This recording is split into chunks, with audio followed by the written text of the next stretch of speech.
Immagina di sopravvivere all'impensabile. Adesso immagina che tutto ciò succeda 2 volte. Questo è successo a una persona di nome Tsutomu Yamaguchi, l'unica persona ufficialmente riconosciuta ad essere sopravvissuta ad entrambi i bombardamenti nucleari della storia umana.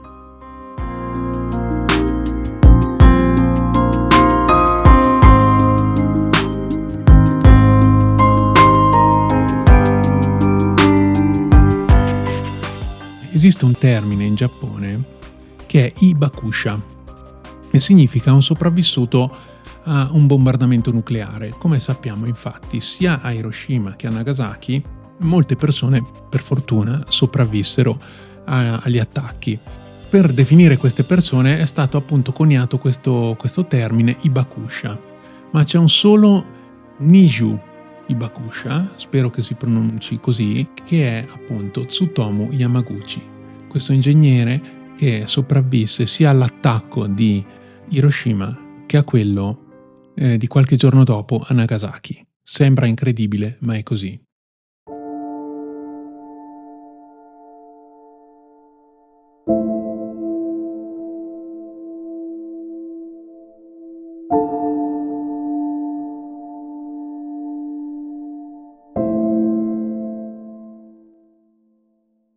Yamaguchi era nato nel 1916 a Nagasaki ed era diventato ingegnere in un periodo storico in cui c'era una grande modernizzazione, una grande industrializzazione anche del Giappone, e lui era infatti un ingegnere meccanico che lavorava per la Mitsubishi Heavy Industries, cioè la stessa Mitsubishi che conosciamo tutti, però ecco il ramo di questa grande azienda che si occupa di progettare navi e grandi mezzi in generale. Lui progettava principalmente, sembra, serbatoi per queste grandi navi, soprattutto petroliere. In questo periodo Yamaguchi, come tutti i giapponesi, affronta, come detto, una grande modernizzazione del paese, ma anche affronta una crescente tensione.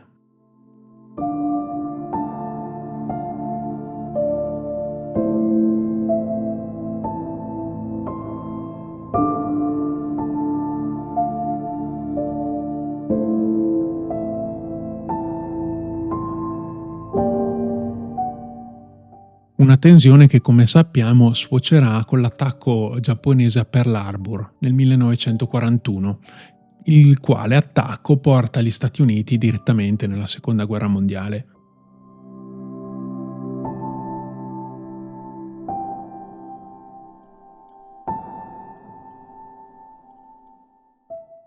Un po' di retrospettiva. Dobbiamo sapere che Yamaguchi era una persona molto pacifica, che non era per niente interventista e che aveva un unico desiderio: di vivere in pace.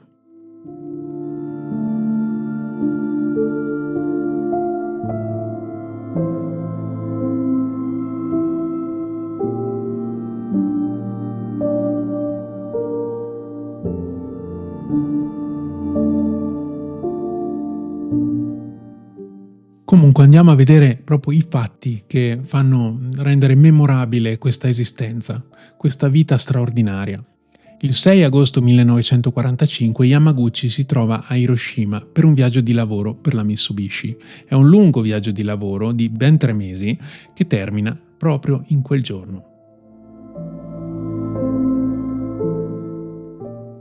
Yamaguchi si trova già alla stazione dei treni quando si rende conto di aver dimenticato il proprio anko, cioè un libretto che serviva per spostarsi da una città all'altra. Torna quindi verso il suo ufficio per recuperarlo e quando si trova nel suo ufficio il mondo cambia.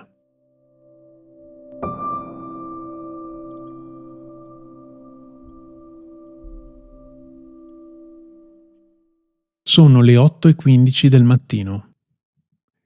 Yamaguchi sta tornando verso la stazione. Sta camminando tra i moli che si trovano a soli 3 chilometri dal centro della città. Proprio in quei momenti il bombardiere B-29 Enola Gay americano sgancia la prima bomba atomica del mondo. Si chiama Little Boy questa bomba e cade su Hiroshima esplodendo a circa 500 metri d'altezza.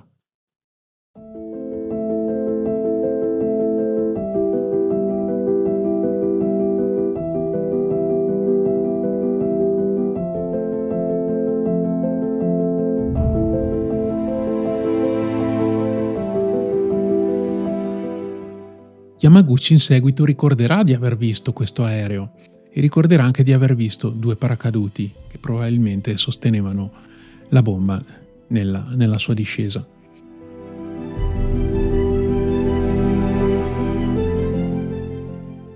Ricorda questo evento come una grandissima esplosione di una fiaccola di magnesio. Trova queste parole.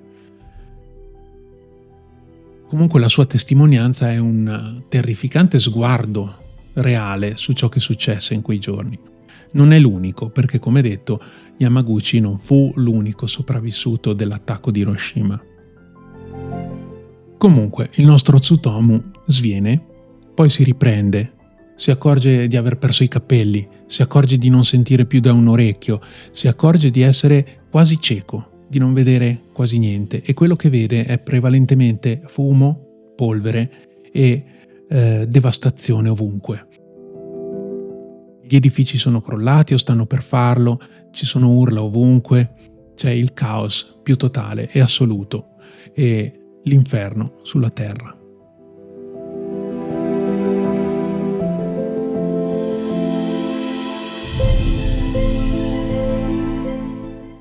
Comunque, nonostante tutto ciò, lui riesce a trovare un rifugio di fortuna e riesce a ripararsi.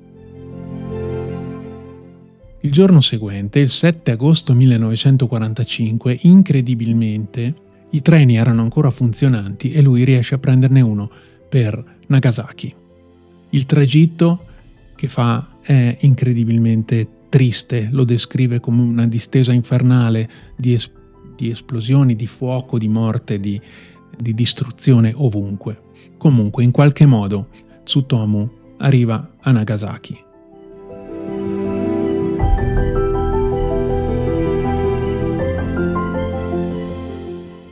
Tutto sommato, 2 giorni dopo, Tsutomu sta abbastanza bene. È pieno di bende, di bruciature, non ci sente ancora dall'orecchio, ha tanti segni dell'esplosione, però tutto sommato ce la fa ad andare al lavoro per fare un report sui lunghi 3 mesi passati a Hiroshima per lavoro. Ma i suoi capi, come è prevedibile, non sono molto interessati in quel momento al lavoro, ma sono interessati agli eventi di Hiroshima. Tsutomu è un testimone di grandissimo valore per gli eventi che ancora circolano in maniera del tutto confusa e poco chiara. E quando Tsutomu dice ai suoi capi che una sola bomba ha distrutto l'intera città, uno di loro lo chiama pazzo, perché nessuno ci crede.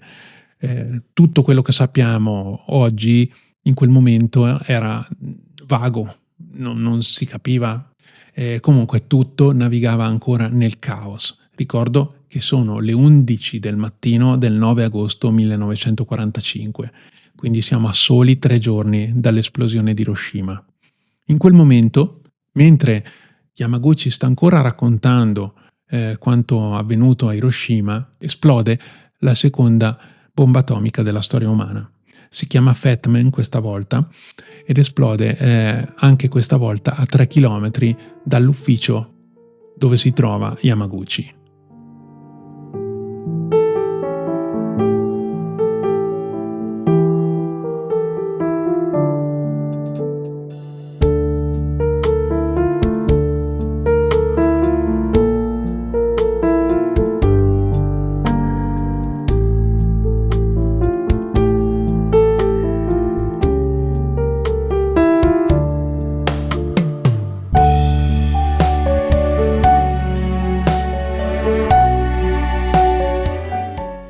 Tsutomu ricorderà in seguito che il cielo si oscurò, che ci fu un rumore tremendo, indescrivibile.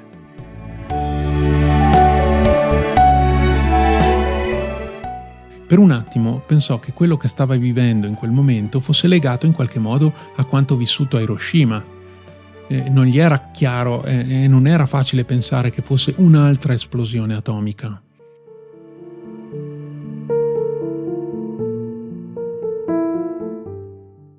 Comunque, sorprendentemente, Tsutomu non riporta ferite gravi dalla seconda esplosione. Riesce a muoversi, riesce a tornare a casa in qualche modo, anche questa volta nella distruzione più totale. Scopre che la sua casa è completamente distrutta, ma per fortuna i suoi figli e la moglie che non si trovavano lì sono sopravvissuti anche loro. Anche se purtroppo soffriranno per tutta la vita di gravi conseguenze relative alle radiazioni.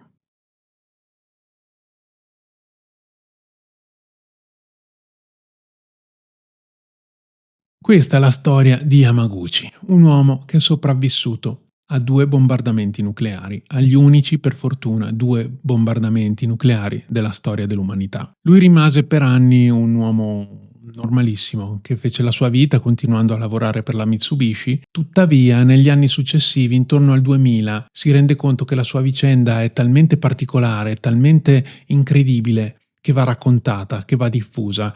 Crede di essere una persona adatta per raccontare l'incubo di un'esplosione nucleare e davvero chi altro se non lui può parlare di questo inferno. Yamaguchi quindi inizia, diciamo, un tour semipolitico in cui parla appunto di quanto una esplosione nucleare non sia umana, sia qualcosa davvero di abominevole, da evitare in tutti i modi, e che il concetto stesso di arma nucleare dovrebbe scomparire dalla nostra storia. Lui afferma che una bomba nucleare non è pericolosa solo per quanta distruzione può portare, ma anche per come riesca ad annientare l'umanità nelle persone. Ha visto scene talmente raccapriccianti da capire che è davvero stupido che il mondo continui a sviluppare determinate armi. È davvero tanto stupido. Tutta quella intelligenza e quella ricerca destinata a quella distruzione. Come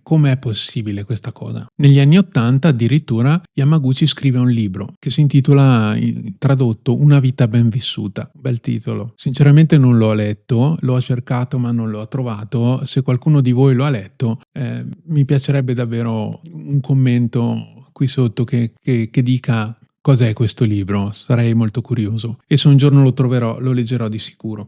Scrive anche delle poesie e partecipa a un documentario che appunto parla di questa particolarità della sua vita, di essere l'unico uomo ufficialmente riconosciuto ad essere sopravvissuto a 2 bombardamenti atomici. Quasi scherzando, lui disse una volta: "Spero che non ci sarà una terza volta".